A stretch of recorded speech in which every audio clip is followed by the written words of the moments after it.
Hi, I'm Jess and I'm here with my co-host Junaid. Welcome to Can I Just Qualify That? Ofqual's podcast where we break down all things qualifications, regulation and everything in between. Today we're delighted to be joined by Sir Ian Bauckham, the Chief Regulator of Qualifications at Ofqual.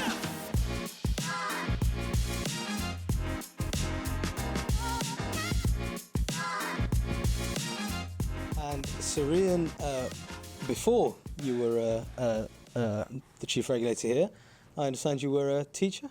That's right. I was a teacher, and then after being a teacher, I was a head of sixth form, and then a deputy head, and then a head teacher of a secondary school. So I worked my way up the greasy pole in teaching, ended up becoming a head teacher, and am now Chief Regulator at Ofqual at this stage in my career. Okay.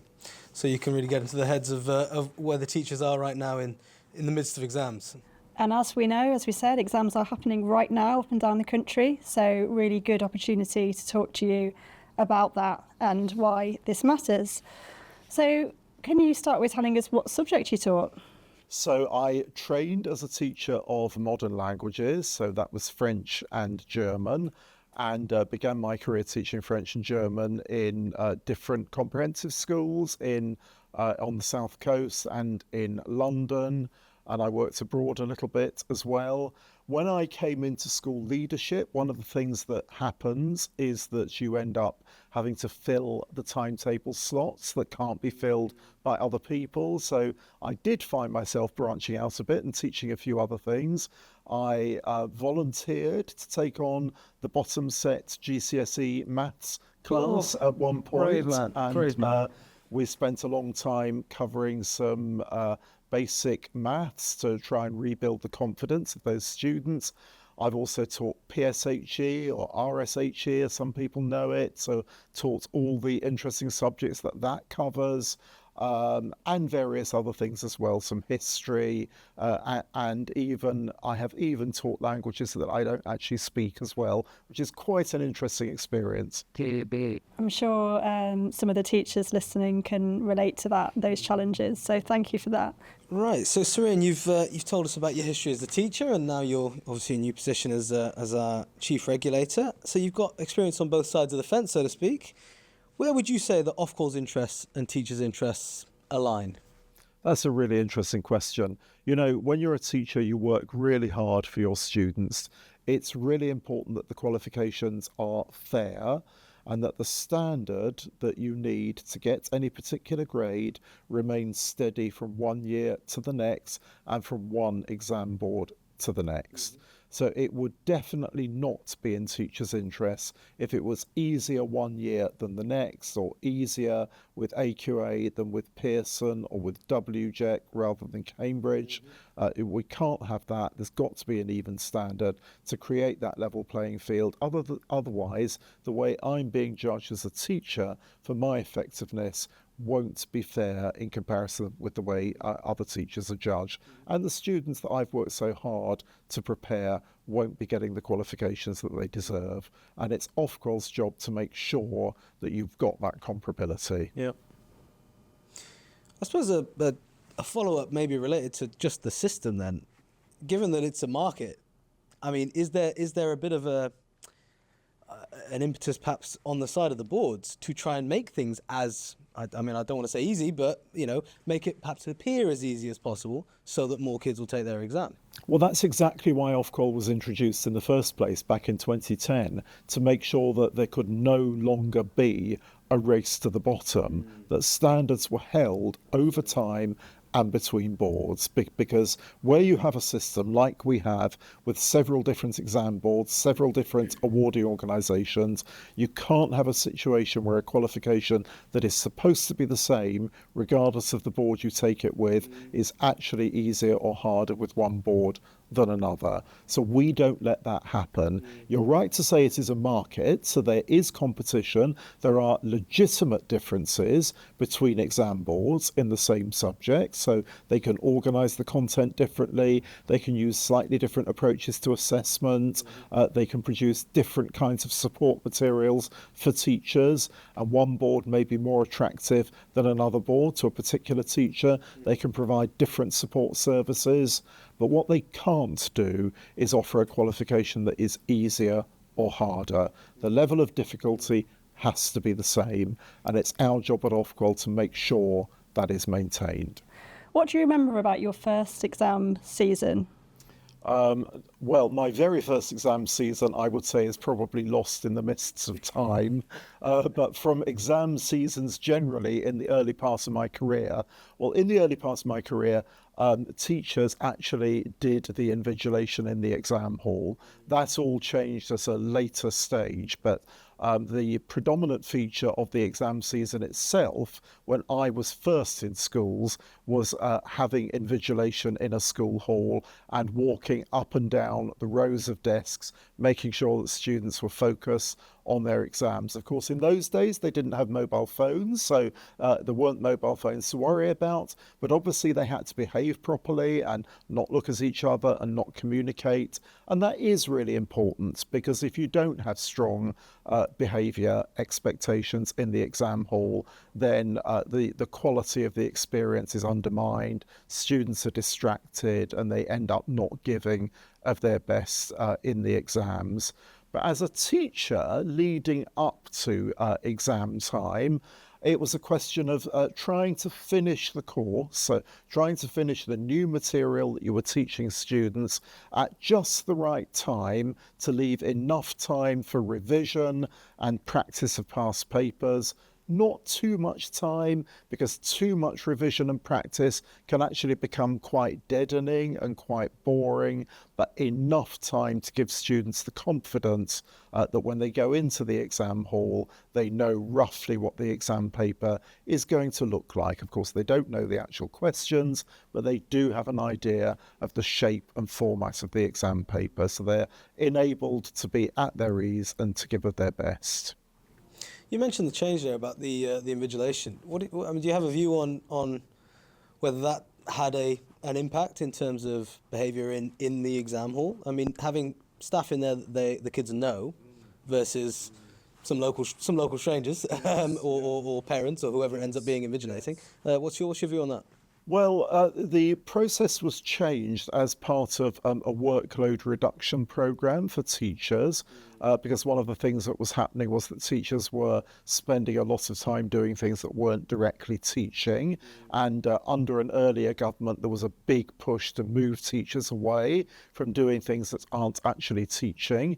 So that's when the idea of the professional group of invigilators came in. I have to say, personally, I quite enjoyed doing invigilation, which may sound like a strange thing to say. I really enjoyed doing it during mocks, to be honest with you. I quite liked absolutely. it. I only ever did it in mocks. But, you know, I take my hat off to the many exams officers who are not now teachers generally, and professional invigilators who support them in running exams. It's a very complex and demanding process. Lots of training. I remember our exams officer had to, it's a rolling recruitment, every year, and then you're sort of crossing your fingers that there's some sort of, some young students who are in between jobs who can help you out for a term, let's say. But yeah, no, it's... and there is more to it, Junaid, than just walking up and down rows. Making sure you've got the right people in the right place. We have extra time allocations as well, making sure that all of those are allocated and given to students so that students get a fair deal. And I think, a lot of teachers will empathise with me when I say this, particularly since COVID.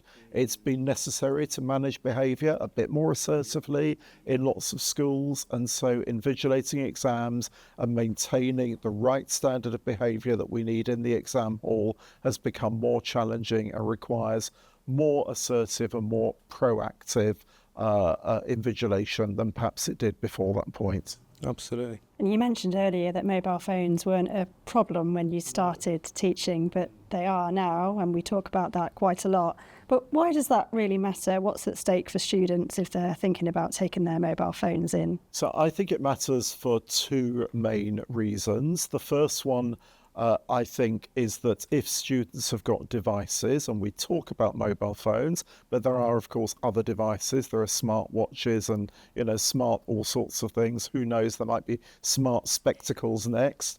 If they've got those smart devices and they're fiddling with them during an exam, they're not concentrating on what's going on. So for exactly the same reason that we don't let people drive a car and fiddle with their mobile phone at the same time, we shouldn't expect people to do an exam and expect that they can fiddle with their mobile phone and give their full concentration to the exam. And I think if other students see students fiddling with mobile phones, that is a distraction. So that's the first set of reasons. The second reason is that obviously if you gain help unfairly on a mobile phone or a smartwatch or any other kind of device, you are potentially getting marks in the exam that you don't actually deserve. And the long-term consequence of that is that the grade that you get at the end might not accurately describe the extent to which you have learnt and mastered and demonstrated the content that's being assessed. So you end up with grades for qualifications which are no longer reliable, no longer trustworthy. So it's for those two main reasons that we have to be really strict with exams, with telephones in the exam hall. Yeah, and that's got system-wide implications, right? If you're thinking about students that are using that grade to move on to further or higher education or employment, then it risks the whole system. I mean, in the case of GCSEs, students use their GCSE to help them decide what to do post-16, whether to do A-levels, which A-levels to do, whether to do other qualifications. And, they can find themselves out of their depth if they move into a course that they're not quite ready for yet, or they may make bad decisions that are not ultimately in their interests. With all of that said, and I'm totally with the message here in terms of devices in the exam hall. You mentioned yourself, it's been a long time since you've been in the classroom. Things have moved on. Getting those kids off those devices in the first place is a challenge in itself. I mean, I remember, as I said, invigilating mocks, and in the little sort of pre-exam hall room, all right, anybody want to hand in their phones at this point? And actually, knowing that probably every student in that room had a phone, maybe only 20-30% of the kids were actually handing them in. So how do you suggest that teachers actually approach that conversation? How can that be managed? That's right. I mean, I think the first thing to say is we shouldn't underestimate the challenge involved here. And you say it's a long time since I've been in the classroom, but actually it's only just over 2 years since I was going into an exam hall in a school that I was responsible for, and watching the beginning of the exam and supporting invigilators with making sure that students didn't have phones and were behaving appropriately for the exam. And it isn't easy. It isn't easy. We all know, I think, that many teenagers find it difficult to be separated from their mobile phones. And adults. They will resist it, and adults as well, absolutely. And the other thing is they don't like having to wait around after the exam to get with the those phone little back. tickets to They get want them to back. they want to get the phone immediately and make a getaway, all of which is understandable. Tell all their followers how the exam was, Tell them how well exactly. they did. But I think one of the things we need to do is give really strong, clear messages to schools and to the public that it's not acceptable to have a mobile phone in the exam hall. And I was really pleased, in fact, to read that the government has now made the decision to require schools to have no mobile phones on the school premises policies for students. And I think that will really help, because while students are allowed to have mobile phones in school but not in the exam hall, you have a point of tension, you have a point of conflict. Absolutely. Not an expectation that you never have your phone when you're at school is a much easier place for invigilators to then enforce that rule. Absolutely. Yeah. So we've spoken a bit about control. You can think about how that could be controlled, as you say, if there aren't school phones in schools.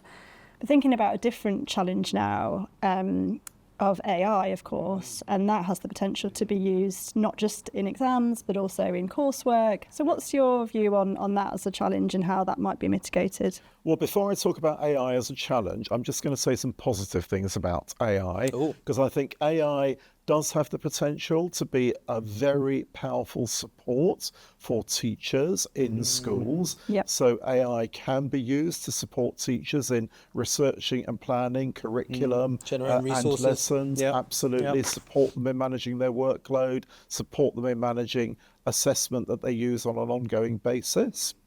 But I think the flip side of that is that where students' thinking is outsourced to AI. So when, in other words, students don't go through the staged thinking or reasoning process that is the learning process that helps them to understand and embed new concepts, new knowledge, new skills, when all of that is shortcutted and they just ask AI to do it for them, they're actually cheating themselves because they're not getting the learning. In fact, it's the AI that's getting the learning rather than the human being. So I think AI in education more broadly can be both a benefit and a very significant drawback. When it comes to assessment in particular, a very similar point applies. If students use AI to undertake a piece of work for them without really engaging in the hard thinking and the hard research that is intended to be assessed with a piece of coursework or non-examined assessment, then ultimately the piece of work that's being marked is not really the student's work. It's really been done by AI, and that leads to qualification grades which ultimately don't have the real meaning, the real significance that they should have. So we can't have students undertaking non-examined assessment or coursework using AI when it is intended that they produce that work through their own research and their own reasoning. Looking at this from a slightly different angle, if we think about higher education and indeed, in our places of work, we are beginning to use AI more and more. Is there not an argument that perhaps teaching the students how to use this properly, there is some benefit in doing that, given it will prepare them for what research actually looks like at perhaps university? Yeah, I completely agree, Junaid. I think there is absolutely a strong argument in favour of teaching students about AI and about how AI can be used. Crafting prompts, that sort of thing. Exactly. Yeah. I think that's one thing, but we should be very careful not to mix that up or conflate it with using AI to pretend that you have knowledge or skills that you don't really have. I think those are two different things, and both are true. Yeah, it goes back to threatening the system level problem. So if you were a teacher, because I suppose we hear a lot from teachers that are struggling that, because they have to authenticate students' work, and it's getting more and more difficult to do that as AI gets better and better. So what would you say to teachers that are struggling with that? Well, that's a message that I've heard from teachers on the school visits that I've done over the last couple of years. I've been in a number of schools and talked to a number of panels of teachers, and the same question keeps on coming up. What about AI use in coursework? Because it's getting harder and harder for us to detect it. So the question you asked me is a real question. What I would say is we're looking very hard at that question now. GCSEs and A-levels are in the process of being refreshed or reformed.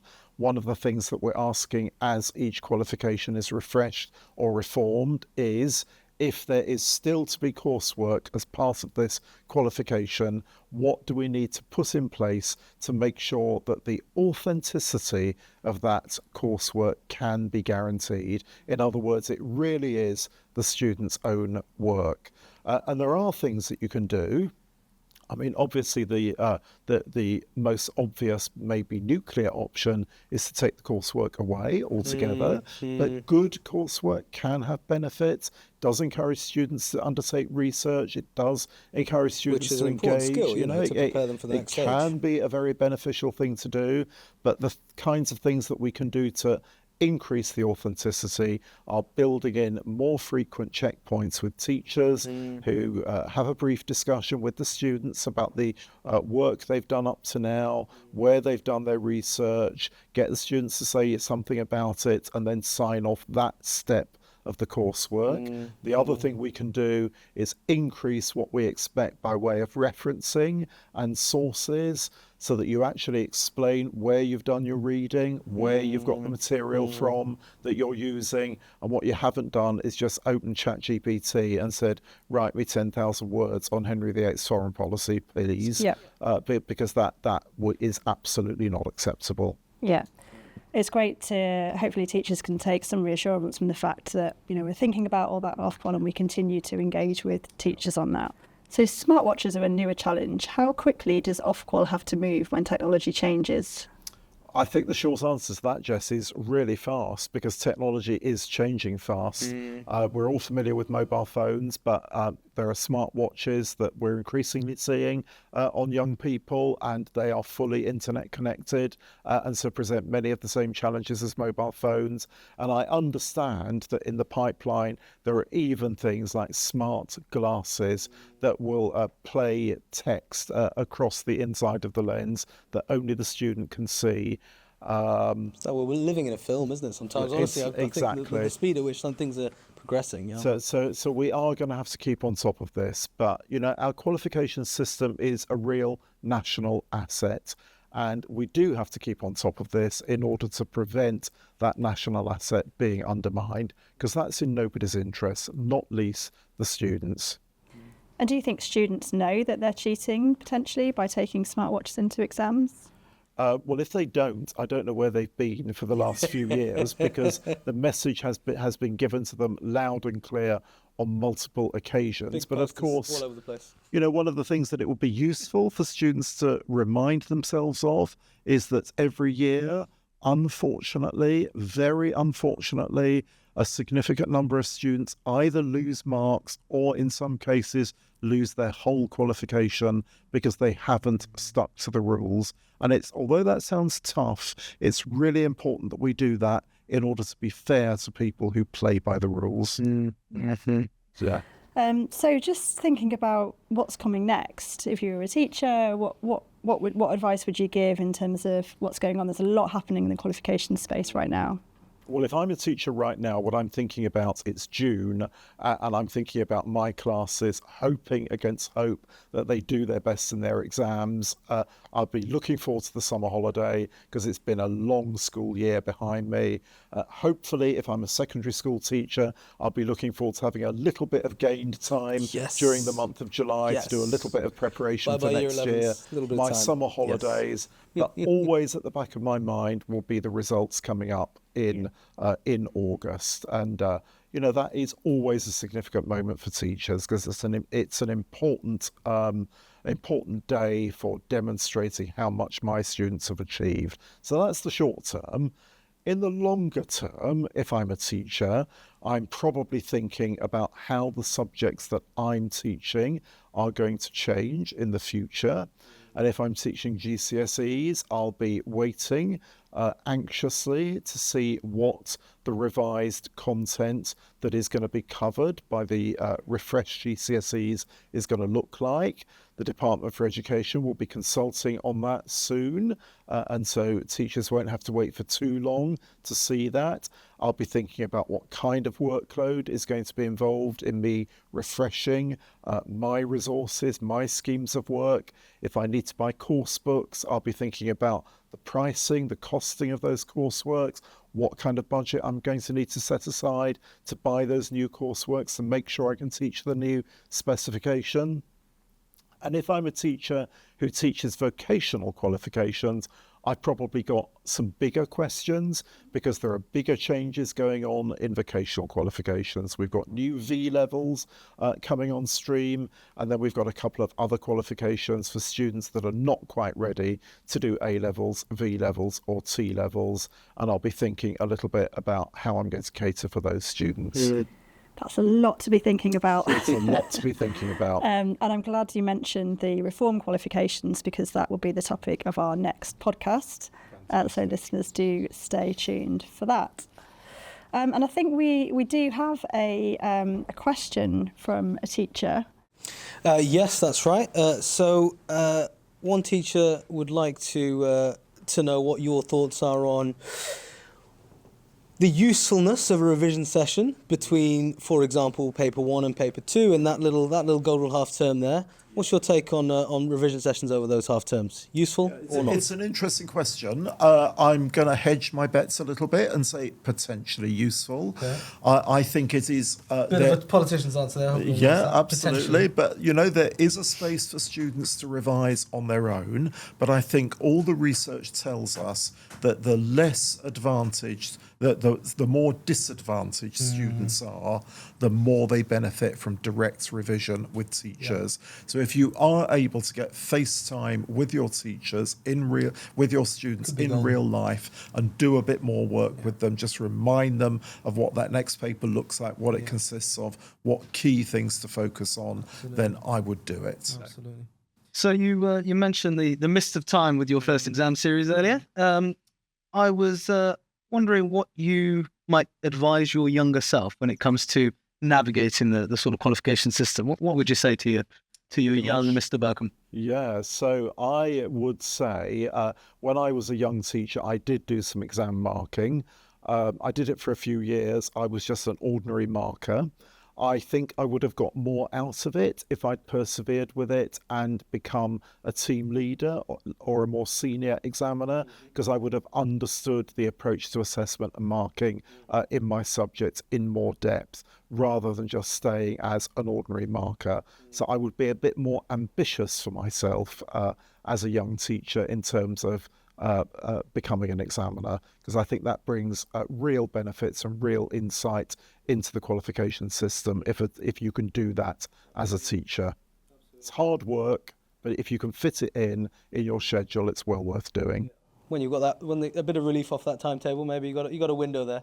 Yes, well, you're not allowed to say you shouldn't be marking at school. No, of course, that never happened. No, absolutely not. And as Chief Regulator of Ofqual, I'd say you're pretty ambitious. Well, maybe that came a bit later. That wrong, right? Great. Well, thank you so much for joining us today at this crucial time, really, for students and teachers. So we're wishing students, best of luck in their exams, and it's really reassuring to hear about all the work that Ofqual does and continues to listen to teachers and understand how qualifications are really being delivered in schools and colleges. So Sir Ian has reminded us about how important it is students are aware of the rules around smart technology in and around exam halls. And I suppose if there's one thing for you to take away from this, teachers, speak to your students, take every opportunity you can to speak to them in the classroom, in your one-to-ones, maybe even at parents' evening, to remind them not to take their phones into the exam hall, not to take smartwatches into the exam hall, because the risks are too great. Thanks for listening. We'll be back next month when exams are done and marking's underway. We'll be talking about qualification reform and explaining what teachers need to know. If today's episode was useful, please do share it with a colleague who might find it helpful. Word of mouth is how we grow, and the more teachers that hear this, the better. We want your voices in the room. Questions or topics you'd like us to cover? Get in touch. The address is in the show notes. This works best when it goes both ways. Until next time, I'm Jess. And I'm Junaid. Thanks for listening.